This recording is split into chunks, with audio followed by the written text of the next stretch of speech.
Hi, I'm Albert Dittis, welcoming you to another program of Health Hope. I'm happy to have with me as my guest today, Foundation-Rajotte. She is with the Visitation Hospital Foundation based here in Nashville, and her work in particular is to help support medical work in Haiti, and her organization actually sponsors a fully equipped hospital on that island, helping with the native people there.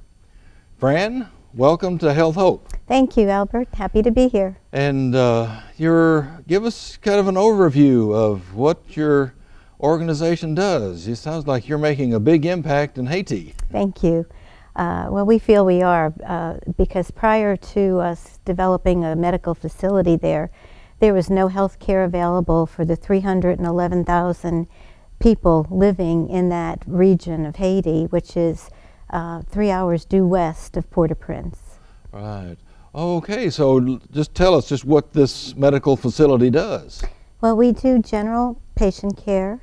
We have patients that come from the immediate area, and we also draw from other areas because of the reputation that we've gained for competence and compassion in the care that we provide. We provide services for women and children, and we have Women and Children Days on Tuesdays and Thursdays. We treat all patients regardless of their ability to pay. If patients can afford to pay, we charge them only 50 cents for a visit. We also do dentistry, and that's a fairly new service that we launched about 1.5 years ago. And we have a dentist there 4 days a week and his assistant. So the community is now getting medical care and dentistry. Just recently, we have hired 3 master's level nurse midwives. And that has been a big boost to the community because there are unskilled midwives, and they're the ones that birth babies in the community. Well, because in Haiti, mothers typically don't use the healthcare system. They have their babies at home with midwives, and these midwives have been known in the community to have that role of birthing babies.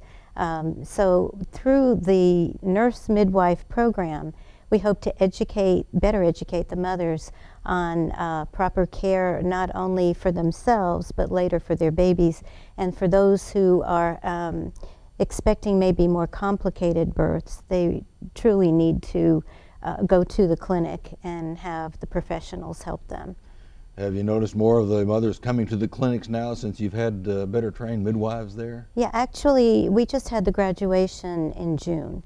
So it's a little soon to know what our numbers are, but we are going to be keeping good records because we have to be responsible to the people who funded us and make sure that we tell them these numbers so that they'll fund us again, basically. But the point is that mothers typically were not educated about care for their babies or care for themselves. So now they're receiving more prenatal care. And we provide prenatal vitamins. So the midwives who have been trained are now more aware of what the needs are, and they're working very closely with the hospital staff so that mothers can now go to the hospital when they need to. Well, that probably means Haiti has had a rather high infant mortality rate. It does. So. It has a very high infant mortality rate, and as a result, we've lost, I think, 1 in every 1,000 babies. Yeah. So, yeah, that's probably way too high, I'm sure. Do you have physicians there in the hospital? Oh, yes. How many physicians are working there? Well, we have 3. We have a medical director and 2 social service doctors. And the social service doctors are physicians who graduate from medical school who have to put in 1 year of service to the country. And so through the Department of Health, we recruit 1 or 2 doctors each year. And then they rotate out and we get a new group the next year. Now, are these American missionaries or are these native physicians? Native physicians. We have a medical school in Port-au-Prince, and the Haitian government, the Department of Health, Ministry of Health, work with us, and they supply us with these physicians. Well, now, Haiti has always been, isn't it the poorest country in the Western Hemisphere? Absolutely, it is, yes. And of course, I guess we think mostly of poverty, but it sounds like they have also educated, highly skilled people down there. Yes, and you know, people think that that's not the case, but yes, they are. So, right, and then of course you're putting them to good use there, obviously. right, and not everyone is well educated. I mean, even if they've been through medical school, sometimes they're not. But we really examine them. We give we go through an interview process. We also get recommendations. The people have to have had experience working in another facility. We look for physicians who not only can treat adults but also children. It's very important. Right.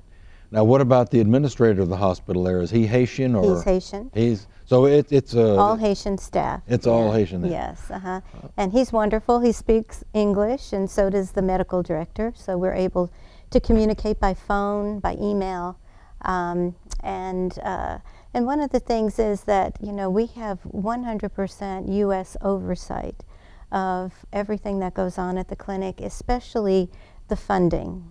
Yeah, now that brings up the next question, I guess.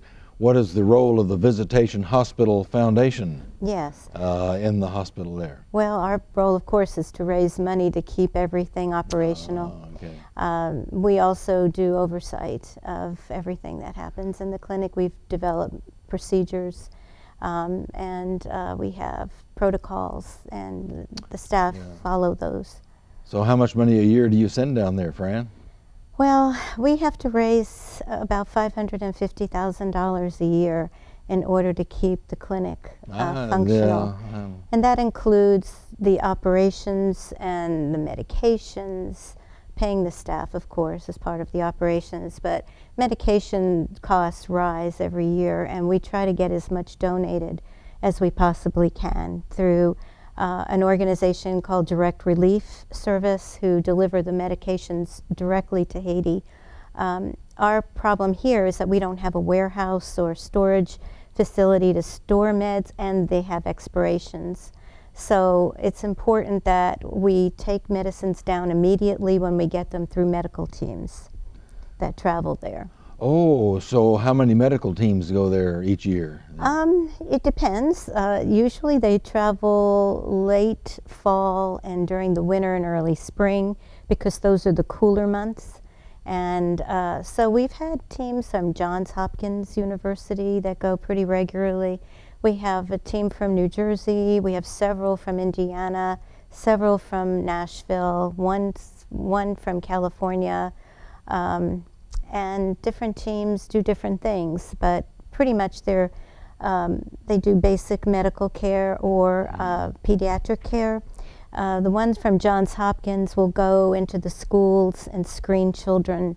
They'll also do mobile clinics in the rural areas up in the mountains. Mm-hmm. And then we have some surgeons, and right now we can't have them do surgery at our facility because we don't have a surgical suite and inpatient beds, but that's our next step, and that's what we're raising money for now. I see, yeah. Well, when you say fully equipped hospital, then it's not completely fully equipped, It's probably, not it provides basic medical care, but as far as surgical care, that's a different level. But now, if you send $500,000 a year down there, that's the big part of that hospital's budget, I'm sure. Mm-hmm. Especially if you just charge the people 50 cents a day. Yeah. You're providing medical care, I guess, to underprivileged people, most of whom would not get adequate care under ordinary circumstances. Absolutely, yeah. About 12 to 15% of our income is from patients. Well, with no more than you charge, that would attract many people from America. Yeah. But it wouldn't pay us to go down there for that, just for that, I guess. Yeah, right. Yeah, but we're very blessed to have the teams that do go, and they help educate the Haitian staff on new procedures or new meds that are in treatment now. In exchange, they receive an experience of treating patients that they would never find here in the U.S. Well, it's mutually beneficial. Mm-hmm, it is. But now I've heard of teams of medical people going to third world countries, you know, kind of volunteer, you know, say 2 or 3 weeks and conduct health clinics, dental clinics, health clinics, you know, what have you. Now, do these teams go without pay, or do they? Oh yeah, they pay their own way, and it can cost about $1,000 per person. Right. Well, they get satisfaction out of it. Mm-hmm. And we have a lovely guest house that we built, and it was funded through a local pastor, and also through a church in Indiana. And so we have guest staff house facilities. We're getting ready now to add 4 more rooms to that. So it would accommodates comfortably 12 people now, but we'll double that, and we'll be able to accommodate up to 24 people. So you apparently have no trouble attracting these medical teams to go down there and work. No, not at all. And we know that once we have the surgical facility, surgeons will want to go, because I have a list of names already of people that are telling us, let us know when you have it, we're ready to go. How much money do you need to pay for the surgical facility? Another $300,000 perhaps, so yeah. So, but we have half the money, so we're hoping for another. Well, that means you have a donor base of people here. We do. We have individual donors, of course, who we're so blessed to have, and then we have family foundations, we have churches, hospitals, schools, some businesses that have supported us in the past, community foundations. So yeah, and it takes all of that to keep it going. And then I gather your job is fundraising then, isn't that right? It's fundraising, it's relationship building. You know, we have established relationships locally with Vanderbilt Medical Center's Institute for Global Health. They have helped us secure a grant through the Global Fund for AIDS treatment. We have a relationship with St. Thomas Hospital. They have given us some money for the nurse midwife program. We're now developing a relationship with Belmont University's nursing program. And in November, a team of nurses are going to the clinic, and they will be doing like a fact-finding mission to see how Belmont could become more engaged in our work. Oh yeah, well I'm sure they'll find many ways they can help down there. Yeah, and Aquinas, I've been on the BSN committee for their master's program because they eventually want to get involved too.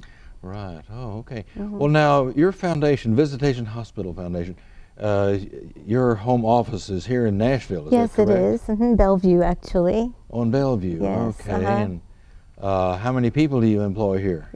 You're looking at her. Oh, so that means most of the money goes to Haiti. That's right. That's right. About 85 to 90% of everything that we raise goes to Haiti.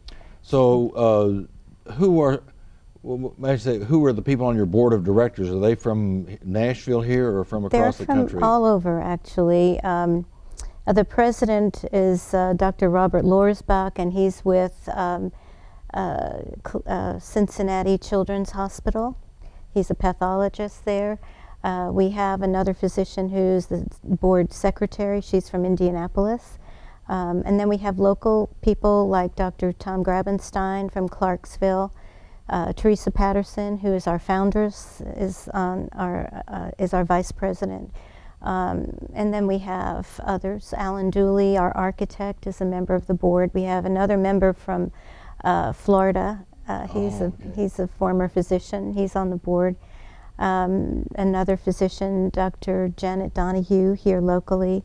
And I don't want to, Dr. Chris Sizemore, who is a Vanderbilt doctor, and he's an OBGYN. He just came back from Haiti.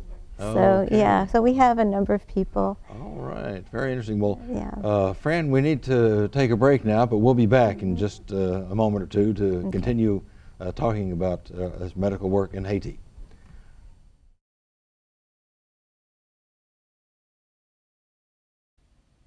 Stress relief. With as many as 90% of doctor visits due to stress-related illnesses, it's vital that you take steps to reduce the amount of stress in your life. To improve your health and simply have some fun, consider taking up one of the following hobbies. Try gardening. You get to enjoy being outdoors in the fresh air and sunshine, which can lift your spirits, as well as the opportunity for light physical exercise. And seeing something that you've planted grow into beautiful plants can be quite rewarding. How about playing a musical instrument? Poet Bertold Auberch once said, "Music washes away from the soul the dust of everyday life." Playing a musical instrument can soothe you and at the same time occupy your mind, so you aren't focused on your concerns.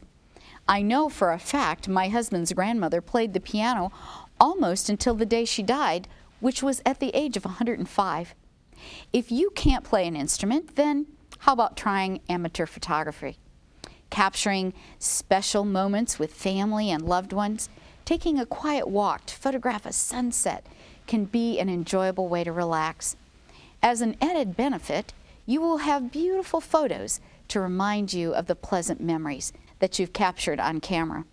With today's technology, it can be a simple and easy way to enjoy life.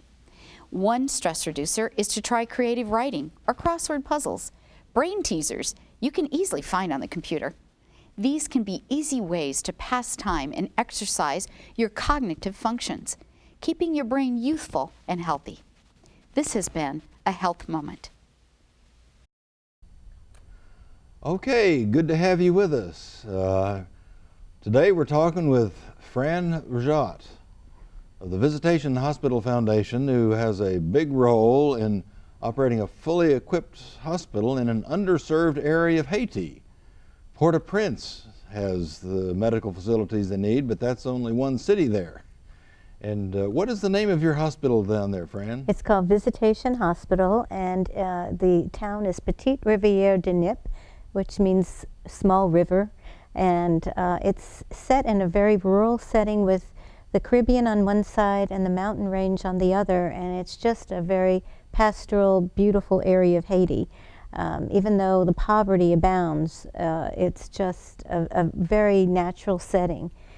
Very different than Port-au-Prince. Yeah, and I'm sure the climate is good there year-round. Well, if you like heat and humidity, it is, but it's like in the 80s during the fall and winter months, and then once it gets into late spring and summer, it becomes uncomfortable 90s. Well, that's when you want to go to Canada. Yes. Right. So tell us, Fran, how did the Visitation Hospital Foundation develop? This looks like an interesting program that's gone far. Well, actually, it was something that our foundress just jotted down in her notepad, that she was going to build a hospital in Haiti because she had been working in Haiti for a number of years. Now it's been about 38 years that she's been involved in Haiti, and she formed an organization called the Parish Twinning Program of the Americas that matches churches in the United States with churches and projects in Haiti. So back in 1989, physicians were traveling to their churches in Haiti, treating people, and they all came back and said, we really need a hospital that we can refer our patients to, because the hospitals in Haiti, especially in that time, were very substandard. Since then, we've had Dr. Paul Farmer, I don't know if you've heard of him, who has made headlines with his treatment of AIDS, and now he's treating patients all over the world. But anyway, he started a hospital in the northern part of Haiti, and there are a few other NGOs, non-governmental organizations, that have started some private hospitals, but government-run hospitals are typically substandard, and that's all that was available, especially in our region. So it was important that we had a place where they could refer patients. And currently there are like 68 medical teams in the program. That doesn't count all the other teams that go from other parts of the country. Well then, so your hospital then is operated on American standards? Pretty much, as close as possible as you can be, yeah. Does that mean you accredit them, or you check on them, you evaluate them, and we do examine it, and hold them accountable? Yeah, we do hold them accountable. We don't have an accreditation process as they do here in the U.S. Because the country doesn't have one. No. But we oversee everything that they do. People go down there to, I go down there, our medical director goes down there, our foundress goes there several times a year. I was just down there in June. And of course, when you go, they put their best foot forward, but we have had surprise visits too, and things are running pretty smoothly. Well, when you're sending $500,000 a year there, you want to Yeah. hold them accountable to make sure that Yeah. the work is done right. Well, sure, accountability is very key. Well, how did you personally get into this kind of work, Fran? That's a long story, but I'll try to shorten it. I was a single mom. I was raising 2 boys, and Teresa Patterson was a member of my church, and I had heard about her escapades in Haiti and all the work that she had done, and I've always wanted to go, but I couldn't afford to, and I couldn't leave my children. So later on, I started working in hospitals. I was in marketing and public relations and physician recruitment and all of that. And after I was in one facility, I had 3 different CEOs. And finally, in the 3rd round, I decided I need to maybe move on and find something else. So I prayed, and I asked the Lord to please let me do something in my later years now that would make an impact on humanity. And I always say, be careful what you pray for, because it's going to happen, Yeah. And that's when I saw this ad in the paper for Visitation Hospital Foundation. I had no idea that it was Teresa's organization, because I knew she had a different name to her organization. And so I applied, and she called me, and I got hired. And so I started a whole new career, took a significant cut in pay, but it has been so rewarding in many other aspects. Well, you took a cut in pay, but not a cut in satisfaction. Oh, no, the satisfaction has been absolutely wonderful, because I've been so rewarded seeing the fruits of the labors. And a lot of people don't ever have that opportunity, and I've been blessed. Sounds like it. Yeah. And you've probably made several trips down to Haiti then through the years. Yeah, I have. I've been there about 7 or 8 times now, and I'm hoping to go back as soon as we have the surgery center built, because I can't wait for that to happen. So tell me, Fran, did this 2010 earthquake shake up the hospital there any? Oh, well, we did sustain minor cracks, but nothing structural. So we were very fortunate, and we were able to repair those. However, in the neighboring cities, especially east of us, a lot of devastation occurred, and hospitals collapsed, and so we became the only healthcare facility for many people even further beyond our region. And so we started seeing an increase in patients at that point, and we treated people with all kinds of injuries.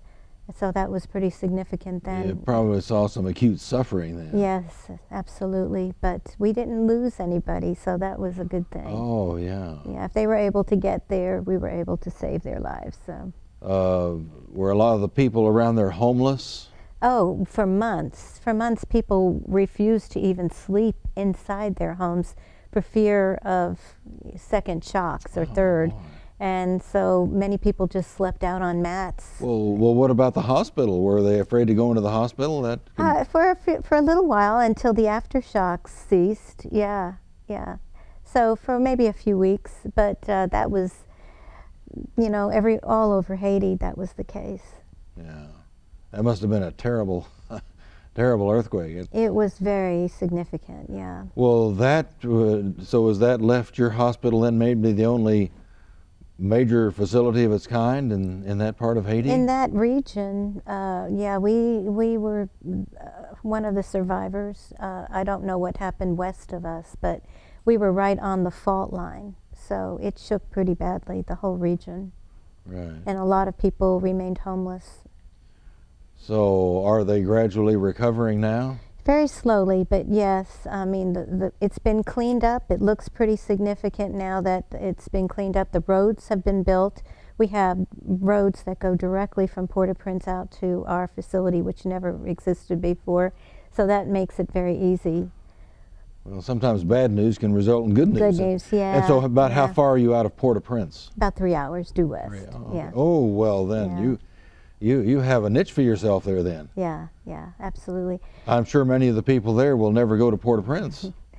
Oh yeah, I mean, people are still going back because they have family there, and they left shortly after to go check on their family. So they're just very caring people. They don't think about themselves; they think about others, and very prayerful, very faithful people. Yeah. But I think one of the things I want to tell people too is that if they would like to be involved in some fashion in our organization, I would love to invite them to go on a medical mission. We would invite churches to become involved. They can go to our website, www.visitationhospital.org. Of course, you can always use donations. Oh yeah, And probably volunteers. absolutely. Anyone who would like to serve in Or that capacity. do you have to be a medical professional to be a volunteer? Not at there? all, not at all. We need people to do office work, social media. If we can get some young folks to help us with social media, we'd love to have them. People who'd like to go to do maintenance work or to do technical work, to do gardening. Do you have volunteers like that going Yes. down? Occasionally we do. Mhm. Yeah. Well, it depends on your gift then. Yes, that's right. Whatever you're blessed with, we Right. would welcome that. And then, do you have a Facebook page? Yes, we do. It's just Visitation Hospital Foundation, and you could check that out. I'm as I said, the only employee, so I don't always keep up with all of that, but I'm hoping that we can, if I had some volunteers to help me with that, that would be great. Oh, well, yeah. You can volunteer here in the United States as well That's right. as well as going down there. Well, Yeah. I'll tell you, I'm sure in an institution like that, the work is just never done, and there's always something somebody can do and Oh yeah. to make themselves useful there. Well, we congratulate you. Thank you. And Thanks for having me. Yes, and your board of directors and your volunteers, many, I guess, from the Nashville area here. Yeah. Well, Fran, we thank you for being with us today. And that will wrap things up for now. I'm Albert Dittus, thanking you for being with us, and remind you that we have a Facebook page, Health Hope TV.